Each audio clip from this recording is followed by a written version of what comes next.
Mother Fletcher's Gift by Walter Dean Myers. Illustrated by William Lowe. Question of the week. Why should we care about people we don't know?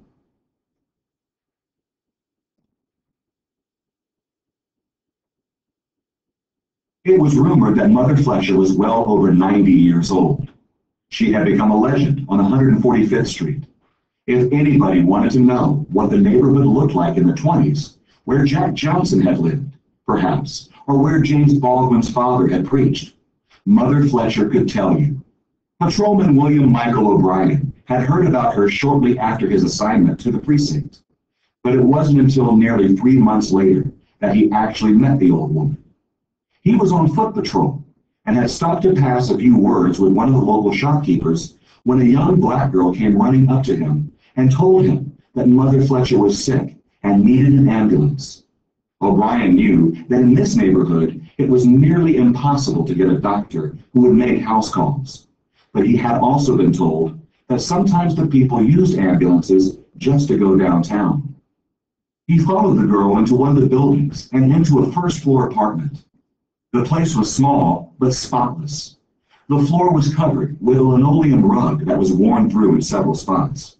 The porcelain in the kitchen sink was discolored, but the brass fixtures were shining brightly. "She's in here," the girl said, and went into the adjoining room.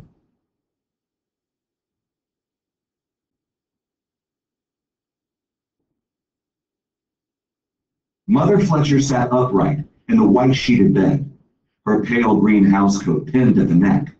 O'Brien had never seen as black a person in his entire life. Her skin was a dull ebony that seemed almost purple in the light of the lamp by her bed. Her gray hair, still streaked with wisps of black and thinner on the sides than on the top, framed her face and, catching the light, made her look like a black version of a painted medieval saint. She was a small person, in the delicate way that a child is small, but with the quiet grace of her years. But what stood out most on the old woman were her eyes. They were, if it was possible, even darker than her skin. Black, shiny eyes that darted brightly about, checking the room for anything that might have been out of place. "Didn't my great-great-grandchild there tell you I was sick?" Mother Fletcher shot a glance in the direction of the girl. "I gave her a dime to tell you." "I mean," O'Brien said, "what exactly is the matter?" "How do I know? I'm not a doctor." Mother Fletcher pulled the housecoat tighter around her thin shoulders. "What's your name, please?" "Mother Fletcher." "What's your first name?" "I'm Mother Fletcher, that's all. Now, are you going to get me an ambulance, or do I have to send that child out for another officer?" "We can't just call an ambulance any time someone says to call one," O'Brien said. "Boy, I am not someone," the old woman said. "I am Mother Fletcher, and you can call for an ambulance. You know how to use that radio you got." "What is your age?" O'Brien flipped out his radio and called the emergency network. "Full grown," came the flat reply. O'Brien stepped into the next room and told the operator what he had. The ambulance arrived some 15 minutes later. 2 slim attendants carried the old woman out. O'Brien wrote up the incident in his book and promptly put it out of his mind. A week later, he was called into one of the precinct offices, where a lieutenant and 2 patrolmen were waiting for him.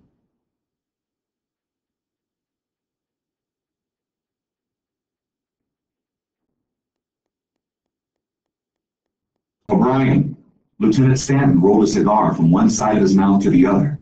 "What's this I hear about you taking graft?" "I don't know what you're talking about," O'Brien answered. "Well, this package just came in from someone on your beat, and it's addressed to your shield number." The lieutenant was enjoying this. "Looks like graft to me, O'Brien. Open it up." O'Brien looked at the childish scrawl on the top of the box. "To Officer 4566. There was no return address. He flipped open the flimsy box and took out the contents. It was a knitted green cardigan. Instead of a brand name on the label, it simply repeated his badge number, 4566.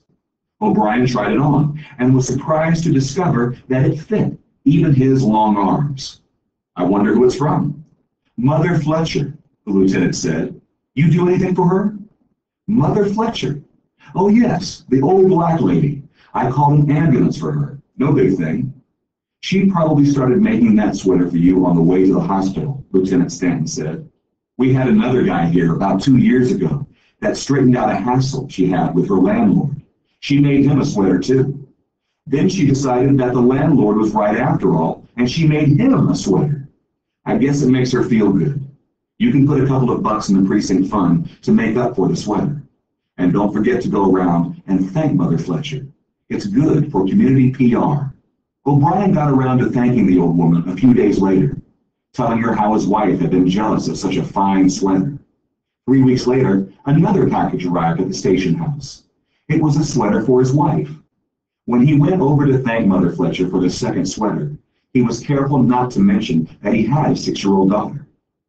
Over the next months, O'Brien learned more about Mother Fletcher from people on his beat. Some stories were a bit far-fetched, but they were all told in a way that said that people loved the old woman. She did her own shopping, always carrying the same blue cloth shopping bag, and always walking on the sunny side of the street to keep the bones warm. Once, O'Brien met her on the corner of 147th Street and asked how she was feeling. I'm feeling just fine. I'm not cutting the rug, she said, but I'm not lying on it either. O'Brien talked to her now and again when he saw her on the street, and started writing down everything she said, trying to piece together enough information to determine her true age. In truth, Mother Fletcher was the only one in his precinct that he thought of during his off-duty hours. The struggle and hassles of Harlem were not what he wanted to bring home with him. It didn't take O'Brien long to subscribe to the precinct motto, 8 and straight, 8 hours on the job and straight out of the neighborhood. To O'Brien, out of the neighborhood meant home to a ranch-style house in suburban Staten Island. He looked forward to the day when his wife, Kathy, could quit her job with a utility company and stay home with their daughter, Megan.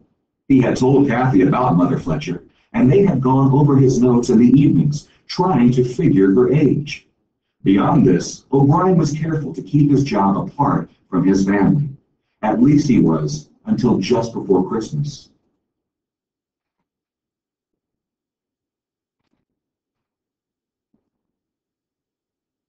Hi, honey, Bill called out as he ducked in from the light snow. Dinner's almost ready, Kathy answered as she came from the kitchen. Did you ask Mother Fletcher if she remembered when Woodrow Wilson was elected president? Yep. Well, what did she say? Kathy wiped her hands on her apron. She said she remembered it. Did she remember how old she was then? Nope, unless you can figure how old about half grown is, Bill said. He tousled his daughter's hair and sat on the couch. What else did she say? Kathy folded one leg under herself and sat on it. Not much. I think she knows that I'm trying to figure out her age, and she's playing with me. Bill glanced toward the kitchen and sniffed the air. Is that roast beef? Chicken, Kathy answered. So that's all she said today? No. She complained about how loud the teenagers play their radios, and, oh yes, she invited us to Christmas dinner. Who invited us to dinner? Megan looked up from her book. A lady Daddy knows in Harlem, sweetheart. Can we take presents over? We won't be going over, Bill said. Why, Daddy? We have other plans. We're going to... What are we doing for Christmas, Kathy? Nothing. Then we can go, Megan said. Kathy, will you be with your daughter? Bill smiled as he reached for the paper. She's too much for me. No, I won't. Kathy got up. I'm going to start serving dinner, and Megan has a right to ask a question. Hey, let's not make an issue of this, Bill said. She just asked for a simple explanation, Bill. Kathy was annoyed. The lady is a little different, that's all. Bill spoke to his daughter. The place she lives in isn't very nice, and Daddy would rather not spend his Christmas in that kind of a neighborhood. Is she a poor lady? Yes, she's a poor lady. Then we can take her a present because poor people like presents. We'll send her a present if you want, Megan. Bill rose from the couch and went into the living room, snapping on the television before sitting down. Kathy followed him in. I don't like the idea of being made out to be a bad guy, Kathy, Bill said without looking away from the 6 o'clock news. One word from you could have helped that little situation in there. Why didn't you just give her the same answers you gave Mother Fletcher? What did you tell her? There are times, Kathy, when you don't give direct answers to questions. It's a way of dealing with people. You don't reject them, and you don't get yourself involved in a whole scene, like this one, I might add.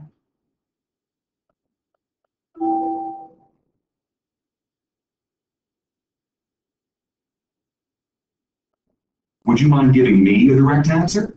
What did you tell her? I told her yes, we'd come. But they know we don't come into that neighborhood when we're off duty, Bill answered. And they're not that anxious to have us come either. You said yes, that you'd come. Kathy pulled her glasses from the top of her head and put them on. That's your way of not answering a question directly? I'll send her a present. That's awfully sweet of you, Mr. O'Brien. Kathy went back to the kitchen. Bill turned up the television and watched as some senator complained about the military budget. If his wife had chosen this occasion to have one of her special, I simply don't understand periods, he wasn't going to fight her.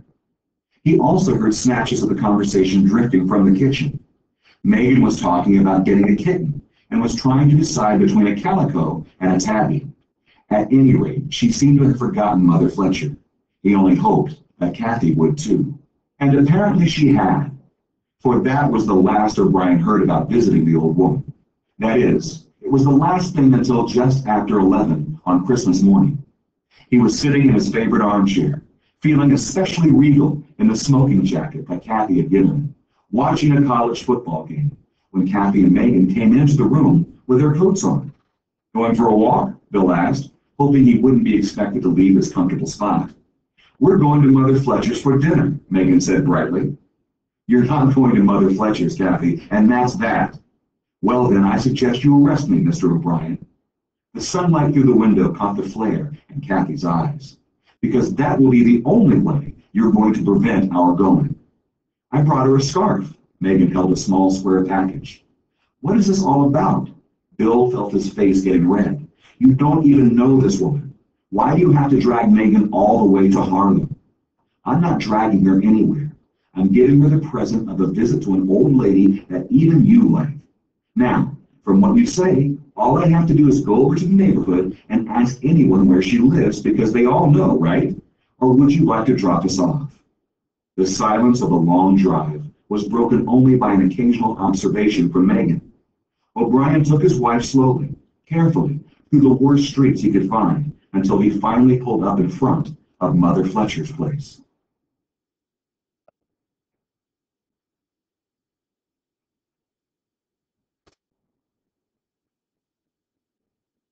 Well, well, well. Mother Fletcher was wearing an ankle-length green dress with a white lace collar. She wore a red and gold pin, shaped like a tree. I thought I was going to be having Christmas dinner by myself this year. Bill shot a glance in Kathy's direction as they entered the small apartment. The smell of the ham in the oven filled the room. Mother Fletcher, this is my wife, Kathy, and this is Megan. Well, ain't she the prettiest little thing? Look just like her mama, too. Sit on down in here while I see if I can get something together for dinner.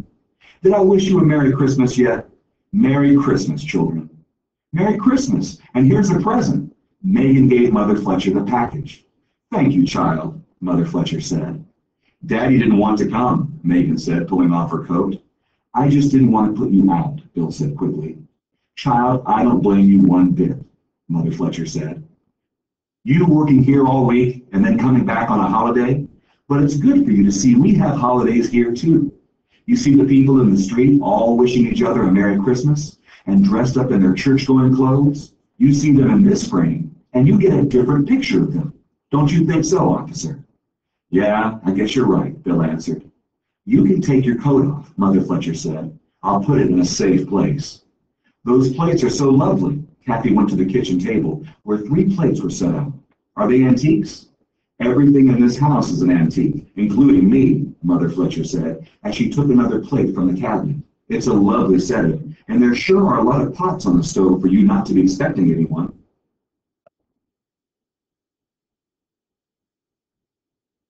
Well, honey, let me tell you something. You don't survive, and that's what I've been doing all these years. You don't survive sitting around expecting folks to act right. She opened the oven door, poked a fork in the ham, and watched the clear juices run down its side. and then closed it. Because the more you expect, the more you get your heart broke up. But you got to be ready when they do act right, because that's what makes the surviving worth surviving. That make any sense to you, honey? It makes quite a bit of sense. That child of yours eat sweet potatoes? Yes, she loves them, Kathy said. Can I help you with anything? You can help me with anything you have a mind to, Mother Fletcher said. About time you asked me, too, old as I am. You're not as old as Santa Claus, volunteered Megan. Santa Claus? Mother Fletcher put down the dish towel and turned her head to one side. Child, I knew Santa Claus when he wasn't nothing but a little fella. Let's see now. He wasn't any bigger than you when I knew him. Me and him used to play catch down near the schoolyard. And Mother Fletcher went off into telling stories to Megan about how long she had known Santa Claus and how she used to have to lend him her handkerchief because his nose was always running. And the Christmas dinner wasn't the best that the O'Briens would ever have, but it was far from being the worst. But then, that's not what this story is about. This story is about how a policeman's young family brought a few hours of happiness to an old woman. Or perhaps it's about how an old woman taught a young family something about sharing. Or maybe, just maybe, it is about how a 6-year-old girl found the only person in the world who played catch with Santa Claus when he was a little boy, even though she was a lot older than he was.